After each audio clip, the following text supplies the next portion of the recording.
ಅಂದರೆ ವಿಶ್ವದ ದೊಡ್ಡಣ್ಣ ಅಮೆರಿಕ ಅಧ್ಯಕ್ಷ ಡೊನಾಲ್ಡ್ ಟ್ರಂಪ್ ಅಂತ ಅಂದರೆ ನಮಗೆ ನೆನಪಾಗೋದು ಅವರ ಸ್ಟೇಟ್ಮೆಂಟ್ಸ್ಗಳು. ಅಂದರೆ ದಿನ ಸುದ್ದಿಯಲ್ಲಿರಬೇಕು ಅನ್ನುವಂಥ ನಿಟ್ಟಿನಲ್ಲಿ ಒಂದಷ್ಟು ಸ್ಟೇಟ್ಮೆಂಟ್ಸ್ಗಳನ್ನು, ಎಚ್ಚರಿಕೆಗಳನ್ನು ನೀಡ್ತಾರೆ. ಅದು ರೀಸೆಂಟಾಗಿ ನಾವು ನೋಡ್ತಾ ಇದ್ದರೆ ಕೇವಲ ಇರಾನ್ ವಿರುದ್ಧ ಮಾತ್ರ ಅವರು ಸ್ಟೇಟ್ಮೆಂಟ್ಸ್ಗಳನ್ನ ನೀಡ್ತಾ ಇದ್ರು. ಅಂದರೆ ಅದನ್ನು ಶಿಲಾಯುಗಕ್ಕೆ ಕಳಿಸ್ತೀನಿ ಅಥವಾ ಹಂಗೆ ಮಾಡ್ತೀನಿ, ಒಂದು ರಾತ್ರಿಯಲ್ಲೇ ಕಂಪ್ಲೀಟ್ ಆಗಿ ಧ್ವಂಸ ಮಾಡ್ತೀವಿ, ಹಾಗೆ ಹೀಗೆ ಅನ್ನುವಂಥ ಎಚ್ಚರಿಕೆಗಳು ಜೊತೆಗೆ ಪೋಸ್ಟ್ಗಳನ್ನು ನೋಡ್ತಾ ಇದ್ವಿ. ಆದರೆ ಇದೀಗ ಅವರು ಒಂದು ಸ್ಟೇಟ್ಮೆಂಟ್ ಕೊಟ್ಟಿದ್ದಾರೆ. ಅದು ಅವರ ಆಪ್ತನ ಪದವಿಯ ಮೇಲೆ ಕಣ್ಣು ಹಾಕಿದ್ರ ಡೊನಾಲ್ಡ್ ಟ್ರಂಪ್ ಎನ್ನುವಂಥ ಪ್ರಶ್ನೆಗಳು ಮೂಡ್ತಾ ಇದೆ. ಇದರ ಜೊತೆಗೆ ಅವರ ಫ್ರೆಂಡ್ ನೆತನ್ಯಾಹು ಇವರಿಬ್ಬರ ನಡುವೆ ಒಂದಷ್ಟು ಗ್ಯಾಪ್ ಕೂಡ ಕ್ರಿಯೇಟ್ ಆಗಿದೆ. ಇದಕ್ಕೆ ಕಾರಣ ಏನು ನೋಡ್ತಾ ಹೋಗೋಣ ಇನ್ ಡೀಟೇಲ್ ಆಗಿ. ಮೊದಲನೇದಾಗಿ ಟ್ರಂಪ್ ಹಾಗೂ ಬೆಂಜಮಿನ್ ನೆತನ್ಯಾಹು ನಡುವೆ ಮಿಸ್ಅಂಡರ್ಸ್ಟ್ಯಾಂಡಿಂಗ್ ಶುರುವಾಗಿದೆಯಾ? ಒಂದಷ್ಟು ಭಿನ್ನಾಭಿಪ್ರಾಯಗಳಿದೆಯಾ? ಯಾವ ಕಾರಣಕ್ಕೆ? ಇದೇ ಯುದ್ಧದ ವಿಚಾರವಾಗಿ ಇಬ್ಬರು ನಾಯಕರು ಫೋನ್ನಲ್ಲಿ ಮಾತಾಡ್ಕೊಂಡಿದ್ದಾರೆ, ಸುದೀರ್ಘವಾದಂತಹ ಸಂಭಾಷಣೆಯನ್ನು ನಡೆಸಿದ್ದಾರೆ ಯುದ್ಧದ ಬಗ್ಗೆ. ಇದರಲ್ಲಿ ಇರಾನ್ ಮೇಲಿನ ಯುದ್ಧದ ಬಗ್ಗೆ ಇಬ್ಬರದು ಬೇರೆ ಬೇರೆ ಥಾಟ್ಸ್ ಇದೆ. ಆರಂಭವಾಗಿ ಅಂದರೆ ಸ್ಟಾರ್ಟಿಂಗಲ್ಲಿ ಇಬ್ಬರು ಕೂಡ ಸೇರ್ಕೊಂಡು ಯುದ್ಧವನ್ನ ಮಾಡ್ತಾರೆ ಇರಾನ್ ಮೇಲೆ. ಆದರೆ ಈಗ ಇಷ್ಟೆಲ್ಲ ದಿನಗಳ ನಂತರ ಇರಾನ್ ಮೇಲಿನ ಯುದ್ಧದ ಬಗ್ಗೆ ಇಬ್ಬರಲ್ಲೂ ಕೂಡ ಬೇರೆ ಬೇರೆ ಥಾಟ್ಸ್ ಇದೆ. ಒಂದ್ ಕಡೆ ಟ್ರಂಪ್ ಹೇಳ್ತಿದ್ದಾರೆ ಇರಾನ್ ಜೊತೆ ಒಪ್ಪಂದವನ್ನ ಮಾಡ್ಕೊಂಡು ಬಿಡೋಣ, ಯುದ್ಧವನ್ನ ನಿಲ್ಲಿಸೋಣ ಅಂತ ಹೇಳ್ತಾ ಇದ್ದಾರೆ. ಆದರೆ ಇಸ್ರೇಲ್ ಇದಕ್ಕೆ ಒಪ್ತಾ ಇಲ್ಲ. ಅದಕ್ಕೊಂದಿಷ್ಟು ಕಾರಣಗಳಿವೆ, ನೋಡ್ತಾ ಹೋಗೋಣ. ಇಸ್ರೇಲ್ ಪ್ರಧಾನಿ ಯುದ್ಧವನ್ನ ಇನ್ನಷ್ಟು ತೀವ್ರಗೊಳಿಸೋಣ ಎನ್ನುವುದು ಅವರ ಒಂದು ಅಭಿಪ್ರಾಯ.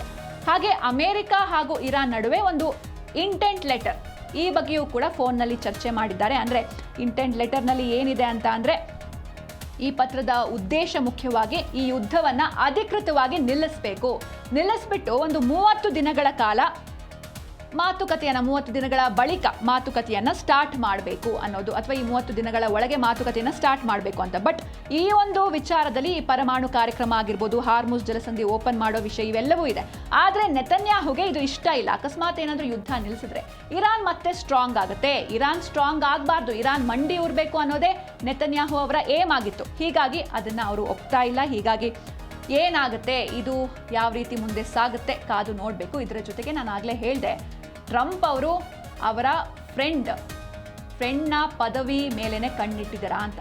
ಇದಕ್ಕೆ ಕಾರಣ ಅವರು ಕೊಟ್ಟಿರುವಂಥ ಒಂದು ಸ್ಟೇಟ್ಮೆಂಟ್. ಒಂದು ಕಾರ್ಯಕ್ರಮದಲ್ಲಿ ಡೊನಾಲ್ಡ್ ಟ್ರಂಪ್ ಅವರು ಹೇಳ್ತಾರೆ, ನಾನು ಇಸ್ರೇಲ್ನ PM ಆಗ್ತೀನಿ, ನಾನು ಪ್ರಧಾನಿ ಆಗಬೇಕು ಇಸ್ರೇಲ್ದು ಅಂತ. ಹಾಗಾದರೆ ನಿಜವಾಗ್ಲೂ ಇಸ್ರೇಲ್ ಪ್ರಧಾನಿ ಆಗ್ತಾರಾ ಟ್ರಂಪ್ ಅಂತ ನೋಡ್ತಾ ಹೋಗೋಣ. ನೆತನ್ಯಾಹುಗಿಂತಲೂ ಕೂಡ ನಾನು ಸೂಪರ್ ಆಗಿ ಕೆಲಸ ಮಾಡ್ತೀನಿ, ನಾನು ಚೆನ್ನಾಗಿ ಕೆಲಸ ಮಾಡ್ತೀನಿ, ನಾನು ಇಸ್ರೇಲ್ನ ಪ್ರಧಾನಿ ಆಗಬೇಕು ಅಂತ ಡೊನಾಲ್ಡ್ ಟ್ರಂಪ್ ಒಂದು ಅಮೆರಿಕಾದಲ್ಲಿ ಒಂದು ಕಾರ್ಯಕ್ರಮದಲ್ಲಿ ಈ ರೀತಿ ಸ್ಟೇಟ್ಮೆಂಟ್ ಕೊಟ್ಟಿದ್ದಾರೆ.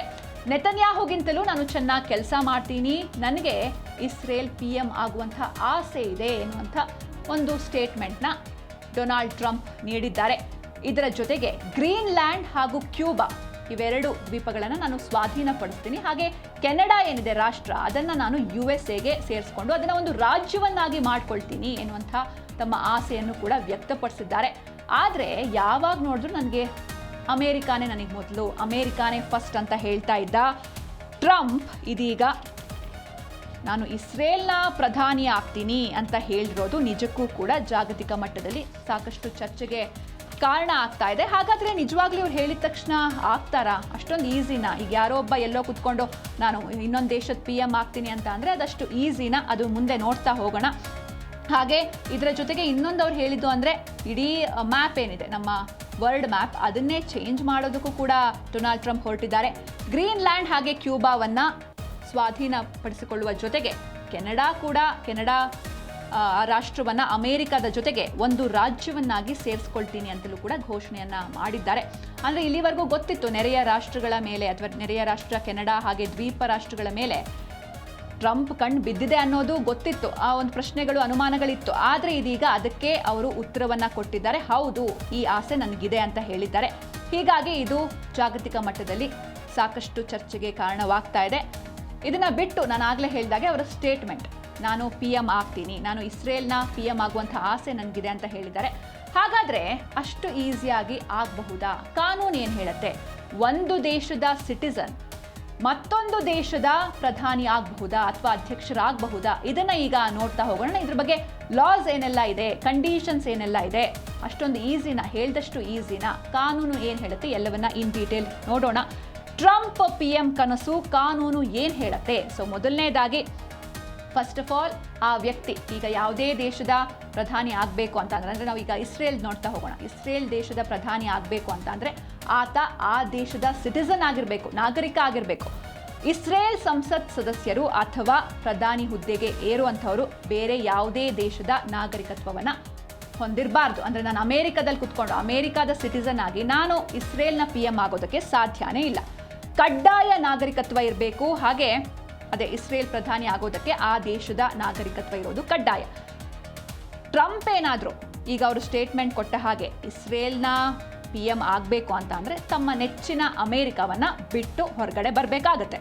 ಅಲ್ಲಿ ಹೊರಗಡೆ ಬಂದು ಒಂದಷ್ಟು ಟೈಮ್ ಇರುತ್ತೆ, ಇಷ್ಟು ಟೈಮ್ಗಳ ಕಾಲ ಅವರು ಅದೇ ದೇಶದಲ್ಲಿ ವಾಸ ಮಾಡಬೇಕಾಗತ್ತೆ. ಆಗ ಅಲ್ಲಿ ಸಿಟಿಸನ್ಶಿಪ್ ಸಿಗುತ್ತೆ. ಆ ಇಸ್ರೇಲ್ನ ನಾಗರಿಕತ್ವವನ್ನು ಪಡೆದು ಅಲ್ಲಿನ ಎಲೆಕ್ಷನ್ನಲ್ಲಿ ಸ್ಪರ್ಧಿಸಿ ಗೆದ್ದು ಬರಬೇಕು. ಹಾಗೆ ರಾಜಕೀಯ ಬೆಂಬಲ ಹಾಗೂ ಒಕ್ಕೂಟಗಳನ್ನು ಗಳಿಸುವಂಥ ಸಾಮರ್ಥ್ಯವನ್ನು ಆತ ಹೊಂದಿರಬೇಕು. ಜೊತೆಗೆ ಪ್ರಧಾನಿ ಆಗಬೇಕು ಅಂತ ಅಂದರೆ ಆತನಿಗೆ ಯಾವುದೇ ಗಂಭೀರ ಕ್ರಿಮಿನಲ್ ಬ್ಯಾಕ್ಗ್ರೌಂಡ್ ಇರಬಾರ್ದು. ಯಾವುದೇ ಅಪರಾಧಗಳನ್ನು ಆತ ಈ ಹಿಂದೆ ಮಾಡಿರ್ಬೋದು, ಅಂದರೆ ಆತನ ವಿರುದ್ಧ ಯಾವುದೇ ಕೇಸ್ಗಳು, ಕ್ರಿಮಿನಲ್ ಕೇಸ್ಗಳು ದಾಖಲಾಗಿರಬಾರ್ದು. ಅಂದರೆ ಇದರಲ್ಲೇ ಗೊತ್ತಾಗುತ್ತೆ ಟ್ರಂಪ್ ಸುಮ್ಮನೆ ಸುದ್ದಿಯಲ್ಲಿರಬೇಕು ಅನ್ನೋಂಥ ಕಾರಣಕ್ಕಾಗಿ ಒಂದಷ್ಟು ಸ್ಟೇಟ್ಮೆಂಟ್ಸ್ಗಳನ್ನ ಕೊಡ್ತಾ ಇರ್ತಾರೆ.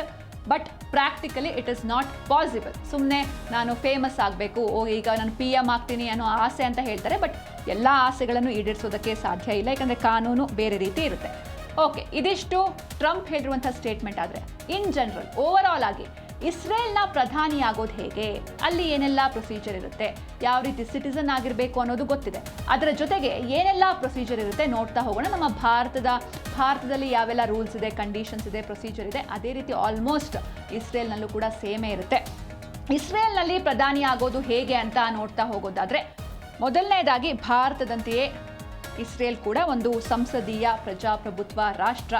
ಹೀಗಾಗಿ ಅಲ್ಲಿ ಯಾವ ರೀತಿ ಆಗುತ್ತೆ ಅಂತ ನಾವು ನೋಡ್ತಾ ಹೋಗೋಣ. ಮೊದಲನೇದಾಗಿ ನಾನು ಆಗಲೇ ಹೇಳಿದಾಗೆ ಅಲ್ಲಿನ ಸಿಟಿಸನ್ ಆಗಿರಬೇಕು. ಯಾರೋ ಹೊರಗಡೆಯಿಂದ ಬಂದು ಸಡನ್ನಾಗಿ PM ಆಗ್ತೀನಿ ಅಂದರೆ ಅದು ಸಾಧ್ಯ ಇಲ್ಲ. ಅವರಲ್ಲಿಗೆ ಬಂದು ಒಂದಷ್ಟು ವರ್ಷಗಳ ಕಾಲ, ಅಂದರೆ ಒಂದೊಂದು ದೇಶದ ಒಂದೊಂದು ರೂಲ್ಸ್ ಇರುತ್ತೆ, ಒಂದಷ್ಟು ವರ್ಷಗಳ ಕಾಲ ಅವರಲ್ಲಿ ಇರಬೇಕಾಗತ್ತೆ. ಇದಾದ ಮೇಲೆ ಅವರಿಗೆ ಅಲ್ಲಿನ ಸಿಟಿಸನ್ಶಿಪ್ ಸಿಗುತ್ತೆ. ಸಿಟಿಸನ್ಶಿಪ್ ಸಿಕ್ಕಿದ ಮೇಲೆ ಸಾರ್ವಜನಿಕರು ನೇರವಾಗಿ ಪ್ರಧಾನಿಯನ್ನು ಆಯ್ಕೆ ಮಾಡೋದಿಲ್ಲ. ಓಕೆ, ಸೊ 120 ಸ್ಥಾನಗಳನ್ನು ಹೊಂದಿರುವ ಸಂಸತ್ತಿಗೆ ಫಸ್ಟ್ ವೋಟ್ ಮಾಡಬೇಕಾಗತ್ತೆ. ಅದರಲ್ಲಿ ಯಾವ ಬಹುಮತ ಹೊಂದಿರುವಂಥ ನಾಯಕ ಆ ದೇಶದ ಪ್ರಧಾನಿ ಆಗ್ತಾರೆ, ಅವರು ಮೊದಲು ಸಂಸದರಾಗ್ತಾರೆ, ನಂತರ ಬಹುಮತವನ್ನು ಸಂಗ್ರಹಿಸಿ ಸರ್ಕಾರವನ್ನು ರಚನೆ ಮಾಡ್ತಾರೆ. ಇವರೇನೋ ಇಸ್ರೇಲ್ ಪ್ರಧಾನಿ ಆಗ್ತೀನಿ ಅಂತ ಡೊನಾಲ್ಡ್ ಟ್ರಂಪ್ ಹೇಳಿದ್ದಾರೆ. ಆದರೆ ಇಸ್ರೇಲ್ನಲ್ಲಿ ಪ್ರಧಾನಿ ಹುದ್ದೆಗೆ ಇರೋದು ಅಷ್ಟೊಂದು ಸುಲಭದ ಮಾತಲ್ಲ. ಭಾರತದಲ್ಲಿ ಪ್ರಧಾನಿಯನ್ನು ಯಾವ ರೀತಿ ಸೆಲೆಕ್ಟ್ ಮಾಡ್ತಾರೋ ಇಸ್ರೇಲ್ನಲ್ಲೂ ಬಹುತೇಕ ಅದೇ ಮಾದರಿಯ ವ್ಯವಸ್ಥೆ ಇದೆ. ಭಾರತದಂತೆಯೇ ಇಸ್ರೇಲ್ ಕೂಡ ಒಂದು ಸಂಸದೀಯ ಪ್ರಜಾಪ್ರಭುತ್ವ ರಾಷ್ಟ್ರ. ಹೀಗಾಗಿ ಫಸ್ಟು ಇಸ್ರೇಲ್ನ ಸಾರ್ವಜನಿಕರು ಅಥವಾ ಮತದಾರರು ಯಾವತ್ತಿಗೂ ಕೂಡ ತಮ್ಮ ಪ್ರಧಾನಿಯನ್ನು ನೇರವಾಗಿ ಎಲೆಕ್ಟ್ ಅಥವಾ ಸೆಲೆಕ್ಟ್ ಮಾಡೋದಿಲ್ಲ. ಇಸ್ರೇಲ್ ಸಂಸತ್ತಿನಲ್ಲಿ ಒಟ್ಟು 120 ಸ್ಥಾನ ಇದೆ. ದೇಶದ ಜನತೆ ಮೊದಲು ಈ 120 ಸ್ಥಾನಗಳ ಸಂಸತ್ತಿಗೆ ತಮ್ಮ ಮತವನ್ನು ಚಲಾಯಿಸಿ ಅಲ್ಲಿ ಸಂಸದರನ್ನು ಸೆಲೆಕ್ಟ್ ಮಾಡ್ತಾರೆ. ಇಸ್ರೇಲ್ ಸಂಸತ್ತಿನಲ್ಲಿ ಯಾವ ನಾಯಕ ಅಥವಾ ಪಕ್ಷಕ್ಕೆ ಬಹುಮತ ಇರುತ್ತೋ ಆ ನಾಯಕನೇ ದೇಶದ ಪ್ರಧಾನಿ ಆಗೋದಕ್ಕೆ ಅರ್ಹನಾಗ್ತಾನೆ. ಹಾಗಾಗಿ ಇಸ್ರೇಲ್ನಲ್ಲಿ ಅಧಿಕಾರ ಹಿಡಿಯೋದಕ್ಕೆ ಇರುವಂತಹ ಸರಳ ನಿಯಮ ಅಂದರೆ ಮೊದಲು ಆತ ಎಲೆಕ್ಷನ್ನಲ್ಲಿ ಸ್ಪರ್ಧಿಸಬೇಕು, ಸಂಸದ ಆಗಬೇಕು, ಆಮೇಲೆ ಸಂಸತ್ತಿನಲ್ಲಿ ಅಗತ್ಯ ಇರುವಷ್ಟು ಬಹುಮತ ಸಂಗ್ರಹಿಸಬೇಕು. ಆ ಬಳಿಕ ಇಸ್ರೇಲ್ನ ರಾಷ್ಟ್ರಪತಿಗಳು ನಿಮ್ಮನ್ನ ಸರ್ಕಾರ ರಚಿಸೋದಕ್ಕೆ ಆಹ್ವಾನ ಮಾಡ್ತಾರೆ. ಎಲ್ಲ ಪ್ರೋಸೆಸ್ ಆದಮೇಲಷ್ಟೇ ಇಸ್ರೇಲ್ನ ಪ್ರಧಾನಿ ಕುರ್ಚಿಯ ಮೇಲೆ ಕೂರೋದಕ್ಕೆ ಸಾಧ್ಯ.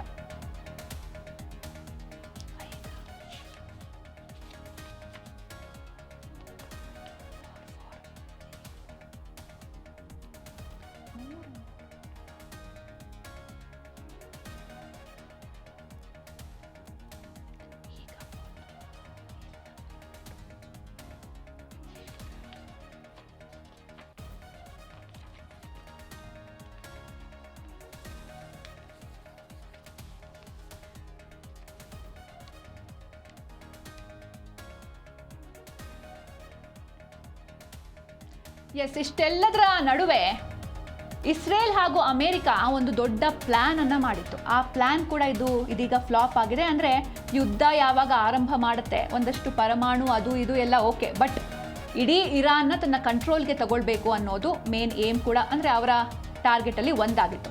ಸೊ ಇದರಂತೆ ಒಂದು ಪ್ಲಾನ್ ಕೂಡ ಮಾಡುತ್ತೆ ಅಮೆರಿಕಾದ ಪ್ಲಾನ್ ಇದೀಗ ಬಹಿರಂಗ ಆಗಿದೆ. ಏನಂತ ಅಂದ್ರೆ ಶತ್ರುವಿನ ಶತ್ರು ಮಿತ್ರ ಅಂತ ನಾವು ಕರಿತೀವಿ. ಅದರಂತೆ ಇರಾನ್ನಲ್ಲಿ ಒಬ್ಬ ಇರ್ತಾನೆ, ಆತ ಖಮೇನಿಯ ವಿರೋಧಿ ಆತ. ಅದರ ಜೊತೆಗೆ ಆತ ಇಸ್ರೇಲ್ನ ವಿರೋಧಿ ಕೂಡ. ಇಸ್ರೇಲ್ನ ಆತ ಕಟುವಾಗಿ ದ್ವೇಷಿಸ್ತಾ ಇರ್ತಾನೆ, ಆದರೂ ಕೂಡ ಆತ ಖಮೇನಿಯ ವಿರೋಧಿ. ಈ ಒಂದು ಕಾರಣಕ್ಕೆ ಇಲ್ಲಿ ಅಮೆರಿಕ ಹಾಗೂ ಇಸ್ರೇಲ್ಗೆ ಖಮೇನಿ ಶತ್ರುವಿನ ಶತ್ರು ಆತ ನಮಗೆ ಮಿತ್ರ ಆಗ್ತಾನೆ ಅನ್ನುವಂಥ ನಿಟ್ಟಿನಲ್ಲಿ ಒಂದು ಪ್ಲಾನ್ ಅನ್ನ ಮಾಡ್ಕೊಂಡಿದ್ರು. ಆತ ಮಹಮೂದ್ ಅಹ್ಮದಿನೆಜಾದ್ ಅಂತ ಇವನ ಹೆಸರು. ಈತ ಯಾರು ಹಾಗಾದ್ರೆ? ಆದ್ರೆ ಈ ಒಂದು ಪ್ಲಾನ್ ಫ್ಲಾಪ್ ಆಗಿದೆ. ಆತನಿಗೆ ಈ ಯುದ್ಧದ ಸಂದರ್ಭದಲ್ಲಿ ಆತ ಜೈಲಿನಲ್ಲಿರ್ತಾನೆ, ಆತನನ್ನ ಬಿಡಿಸಿ ಆತನ ನಮ್ಮ ಕಡೆ ಕರ್ಕೊಳ್ಬೇಕು ಅಂತ ಪ್ಲಾನ್ ಮಾಡಿದ್ರು. ಬಟ್ ಆ ಟೈಮಲ್ಲಿ ಯಾವಾಗ ದಾಳಿ ಆದಾಗ ಆತನಿಗೆ ಗಾಯವಾಗುತ್ತೆ, ಹೀಗಾಗಿ ಆ ಪ್ಲಾನ್ ಫ್ಲಾಪ್ ಆಗಿದೆ. ಈಗ ಮಹಮೂದ್ ಅಹ್ಮದಿನೆಜಾದ್ ಯಾರು ಅಂತ ನೋಡ್ತಾ ಹೋಗೋಣ. ಈತ ಇರಾನ್ನ ಕಡು ರಕ್ಷಕವಾದಿ ನಾಯಕ. ಈತ ಖಮೇನಿ ಆಡಳಿತದ ಕಡು ವಿರೋಧಿ ಆಗಿರ್ತಾನೆ. ಈ ಹಿಂದೆ ಒಂದಷ್ಟು ಸ್ಟೇಟ್ಮೆಂಟ್ ಕೊಟ್ಟಿರ್ತಾನೆ. ಯಹೂದಿ ನರಮೇಧವೇ ಸುಳ್ಳು, ಹಿಟ್ಲರ್ ಆಡಳಿತದಿಂದ ನಡೆದ ಲಕ್ಷಾಂತರ ಯಹೂದಿಗಳ ಹತ್ಯಾಕಾಂಡವನ್ನ ಒಂದು ಸುಳ್ಳು ಕಥೆ ಅಂತ ಈ ತರ ಹೇಳಿದ್ದ. ಇದರಿಂದ ಇಡೀ ಜಗತ್ತನ್ನೇ ಕೆರಳಿಸಿದ್ದ. ಇಸ್ರೇಲ್ ಕೂಡ ದ್ವೇಷವನ್ನ ಕಟ್ಕೊಂಡಿತ್ತು ಈತನ ಮೇಲೆ. ಈಗ ಈತನ ಕೈಗೆ ಕಂಪ್ಲೀಟ್ ಆಗಿ ಆತನ ಅಂದ್ರೆ ಇರಾನ್ನ ಕಂಟ್ರೋಲ್ನ ಕೊಡಬೇಕು ಅನ್ನೋದು ಅಮೆರಿಕ ಹಾಗೂ ಇಸ್ರೇಲ್ನ ಪ್ಲಾನ್ ಆಗಿತ್ತು. ಬಟ್ ಆ ಪ್ಲಾನ್ ಫ್ಲಾಪ್ ಆಗಿದೆ. ಕಾರಣ ಆತನಿಗೆ ಗಾಯವಾಗಿದೆ. ಈ ಒಂದು ಯುದ್ಧದಲ್ಲಿ ಆತನ ಸೇವ್ ಮಾಡಿ ಹೊರಗಡೆ ಕರ್ಕೊಬರೋಣ ಅಂತ ಪ್ಲಾನ್ ಮಾಡಿದ್ರು, ಬಟ್ ಆತನಿಗೆ ಗಾಯವಾಗಿದೆ. ಹೀಗಾಗಿ ಆತ ಇವರ ಕೈಗೆ ಸಿಕ್ಕಿಲ್ಲ, ಜೊತೆಗೆ ಇವರ ಕಡೆಗೂ ಕೂಡ ಬಂದಿಲ್ಲ. ಟೋಟಲ್ ಫ್ಲಾಪ್ ಆಗಿದೆ ಅಮೆರಿಕ ಹಾಗೂ ಇಸ್ರೇಲ್ನ ಪ್ಲಾನ್.